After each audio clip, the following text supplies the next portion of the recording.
สวัสดีค่ะพบกับนี้นะใครๆก็เข้าครัวค่ะวันนี้เราจะพาคุณผู้ชมไปดูการทำพิซซ่าค่ะพิซซ่าของเราวันนี้เราจะทำทั้งหมด3หน้า3แบบนะคะมี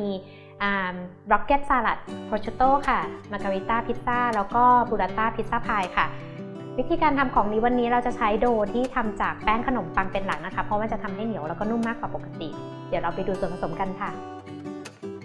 ส่วนผสมของโดพิซซ่าค่ะแป้งขนมปังน้ำค่ะน้ำมันมะกอกเกลือยีสต์เดี๋ยวเราไปดูส่วนผสมที่2กันค่ะส่วนผสมที่2ในการแต่งหน้าพิซซ่าแบบที่1ของเรานะคะมีร็อกเก็ตค่ะโอลิฟออยล์น้ำมะนาวค่ะเกลือแล้วก็พริกไทยสำหรับปรุงรสนะคะโปรชูโต้ค่ะพิซซ่าซอสมอสซาเรลล่าชีสแล้วก็ชีสพาร์มิจาโน่เรจิอาโน่ค่ะเดี๋ยวเราไปดูส่วนผสมของท็อปปิ้งแบบที่2กันค่ะส่วนผสมของการแต่งหน้าพิซซ่าแบบที่2ค่ะเป็นมาการิต้าพิซซ่านะคะมีชีสค่ะซึ่งวันนี้เราได้ชีสที่แต่งหน้าพิซซ่าจากในซุปเปอร์มาร์เก็ตทั่วไปนะคะมีพาร์เมซานมอสซาเรลล่าแล้วก็เชดดาร์ค่ะมีมะเขือเทศแบบที่ชอบเลยนะคะมะเขือเทศแบบไหนก็ได้เบซิลค่ะกระเทียมที่เอาไปอบนะคะโรสเต็ดกาลิกค่ะโอลิฟออยล์ค่ะเดี๋ยวเราไปดูส่วนผสมการแต่งหน้าพิซซ่าแบบที่3กันค่ะในส่วนของการแต่งหน้าพิซซ่าแบบที่3นะคะมีโปรชูโต้ค่ะบูราต้าชีสกะเพรากรอบนะคะเอาไปทอดก่อนแล้วก็เรดเพปเปอร์เฟลกค่ะเป็นพริกแดงป่นเดี๋ยวเราไปดูวิธีการทำกันค่ะเรามาดูการทำพิซซ่าโดกันค่ะเริ่มจากแป้งขนมปังนะคะใส่ยีสต์ค่ะเกลือค่ะแยกกันไว้นะคะทำหลุมตรงกลางก็ได้ค่ะน้ำอุ่นแล้วก็โอลิฟออยล์ค่ะวันนี้เราใช้แป้งขนมปังในการทำโดพิซซ่านะคะเพราะว่าแป้งขนมปังมันจะมีโปรตีนมากกว่าแป้งอเนกประสงค์ทีนี้มันเวลาออกมาเป็นโดเนี่ยมันจะเหนียวกว่านุ่มกว่าแล้วเวลาที่เราไม่ได้ใช้โดทั้งหมดก็สามารถฟรีซเข้าตู้เย็นได้ค่ะสำหรับคุณพ่อบ้านที่กลับมาบ้านดึกๆอยากจะทานพิซซ่าก็เอาโดที่เราฟรีซไว้ในตู้เย็นนะคะเอาออกมาตั้งไว้ให้หายเย็นแล้วก็รีดเป็นแผ่นแต่งหน้าแล้วก็ทานได้แล้วค่ะเดี๋ยวเราผสมส่วนผสมทั้งหมดนะคะเอาให้ส่วนแห้งมันเข้ากับส่วนเปียกให้หมดแล้วก็นวดประมาณ10 นาที 15 นาทีหรือจนกว่ามันจะเป็นขึงออกมาเป็นแผ่นฟิล์มได้ใสๆนะคะ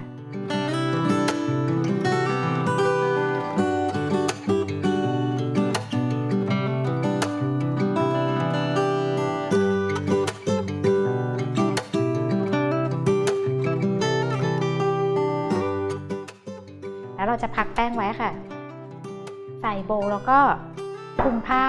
ชุบน้ำปิดเอาไว้ประมาณ1 ชั่วโมงหรือ1 ชั่วโมงครึ่งหรือจนกว่ามันจะขึ้นมาเป็น2 เท่าค่ะหลังจากพักแป้งไปประมาณ1 ชั่วโมงครึ่งนะคะเราก็จะมาทำพิซซ่าแบนๆโอเคเราจะแบ่งแป้ง3 หรือ 4 ก้อนนะคะแล้วแต่จำนวนพิซซ่าที่เราอยากได้นะคะทีนี้ตอนที่เราแบ่งแป้งเนี่ยเราไม่ใช้แป้งอันไหนเราก็แบ่งเอาพลาสติกแรปคลุมไว้ค่ะแล้วก็เข้าช่องฟรีซได้นะคะเวลาที่จะทานอีกทีก็แค่เอาออกมาให้มันหายเย็นแล้วก็โรลเอาท์อีกนั้นทำให้มันแบนอีกทีแล้วก็ทานได้แล้วค่ะทีนี้เราจะแบ่งแป้งก่อนที่จะแบ่งแป้งนะคะโดยปกติแล้วเราก็ทำให้มันเป็นไส้กรอกหลวมๆก่อนแล้วก็แบ่ง4แล้วกันนะคะทำพิซซ่า3 หน้าเก็บไว้1 ก้อนโอเค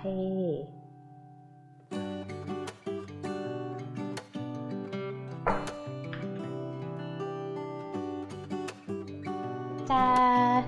ใช้แป้งเยอะหน่อยนะคะตอนที่แผ่แป้งพิซซ่านี้จะใช้มือค่อยๆกดให้แป้งมันออกไปเรื่อยๆก็ได้ค่ะความหนาของแป้งแล้วแต่เราชอบเลยค่ะว่าเราอยากได้พิซซ่าแบบ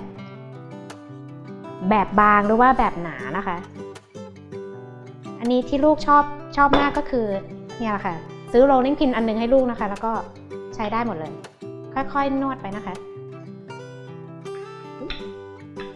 ไล่จากตรงกลางออกไปข้างนอกนะคะ ซ้ายขวาค่ะเดี๋ยวมันจะกลมๆ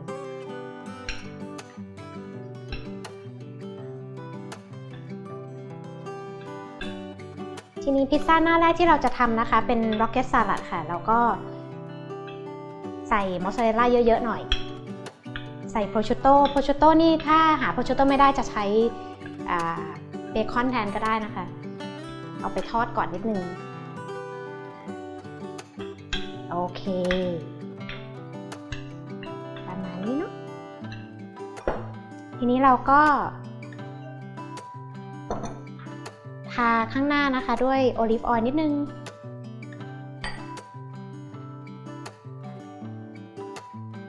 แล้วก็เอาพิซซ่าซอสค่ะทาไปบนพิซซ่านะคะเหลือขอบนิดนึงค่ะประมาณครึ่งนิ้วจากขอบด้านข้างนะคะมันจะได้มีสีน้ำตาลกรอบๆสวยดีเนาะหน้าพิซซ่านี่แล้วแต่ชอบเลยนะคะอยากใส่หน้าอะไรเราเต็มที่เลยค่ะโปรชูโต้นี่ราคาแพงนะคะซื้อที่ร้านเนี่ยอาจจะประมาณแบบได้3ชิ้นอะไรเงี้ยอยู่ที่บ้านเราก็ใส่เยอะเลยค่ะแล้วก็โรยมอสซาเรลล่าเข้าไปค่ะเดี๋ยวเราจะเอาเข้าเตาอบนะคะที่อุณหภูมิประมาณ240องศาสัก5นาทีหรือ10นาทีค่ะรอให้เอาแค่ขอบแป้งกรอบเหลืองเป็นสีน้ำตาลนะคะแล้วก็ชีสเริ่มละลายแล้วก็เอาออกมาเดี๋ยวเรามาแต่งหน้าด้วย Rocket Salad กันค่ะ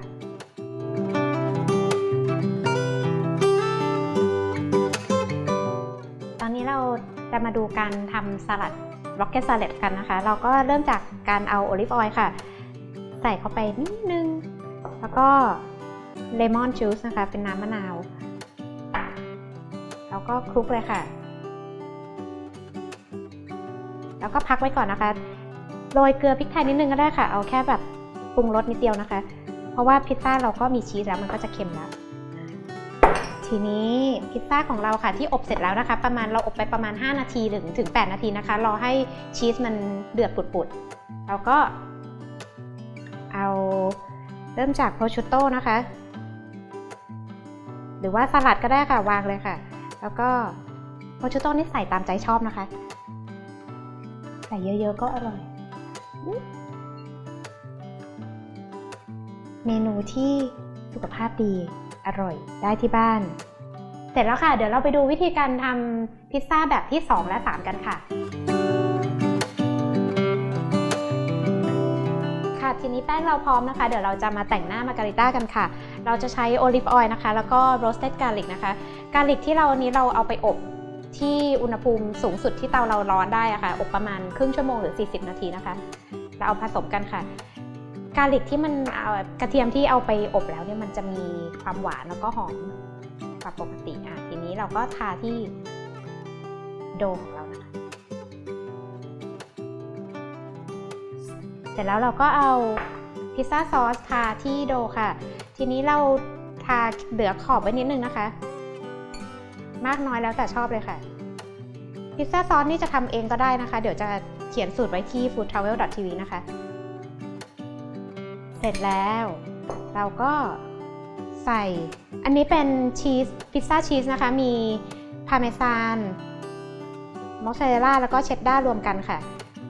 แล้วแต่ชอบเลยค่ะถ้าชอบชีสเยอะๆนะคะก็ใส่เยอะๆนะคะเราทำเองที่บ้านนะคะเราก็ใส่เยอะๆกับมะเขือเทศค่ะเลือกที่ชอบเลยนะคะจะเป็นมะเขือเทศลูกใหญ่ก็ได้ลูกเล็กก็ได้อันนี้พอดีได้เชอร์รี่มันน่ารักดี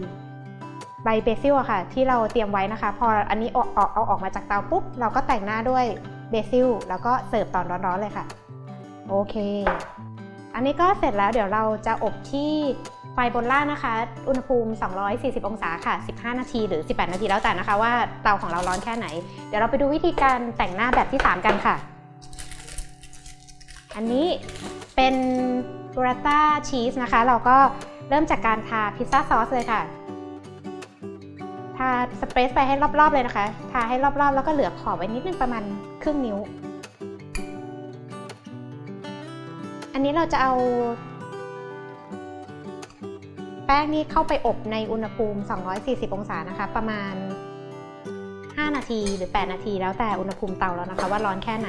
เดี๋ยวพอออกมาแล้วเราจะใส่ชีสข้างหน้ากันค่ะเรายังไม่ใส่บูราต้าตอนนี้นะคะเพราะว่าบูราต้ามันจะเป็นชีสสดที่ค่อนข้างจะนิ่มมากทันทีที่เราแหวกออกมาเนี่ยน้ำมันจะไหลถ้าเราอบทันทีปุ๊บมันก็จะละลายกลายเป็นน้ำไปหมดเดี๋ยวไปเข้าเตาอบกันค่ะ ผ่านไป5 นาทีนะคะที่เราอบพิซซ่าถาดนี้นะคะ เดี๋ยวเราจะมาแต่งหน้าด้วยบูราต้าชีสกันค่ะชีสบูราต้านี่มันจะนิ่มๆนะคะเราก็ฉีกเลยค่ะแล้วก็วางไปเลยนะคะน้ำเยอะเดี๋ยวเราจะเอาเข้าเตาอบใหม่นะคะอีกประมาณ2 หรือ 3 นาทีนะคะรอให้ชีสละลายนิดเดียวค่ะไม่ต้องนานแล้วเดี๋ยวเราจะมาแต่งหน้าด้วยใบกะเพรากรอบแล้วก็โพชูโต้กันค่ะ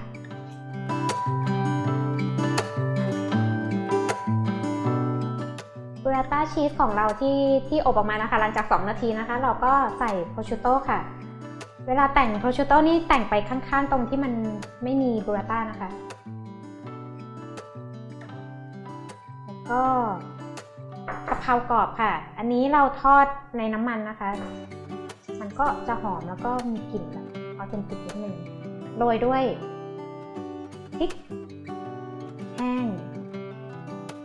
มาการิต้าของเราค่ะเราก็ก่อนที่เราจะออกไปเสิร์ฟนะคะเราก็แต่งด้วยเบซิลสดเนี่ยแหละค่ะ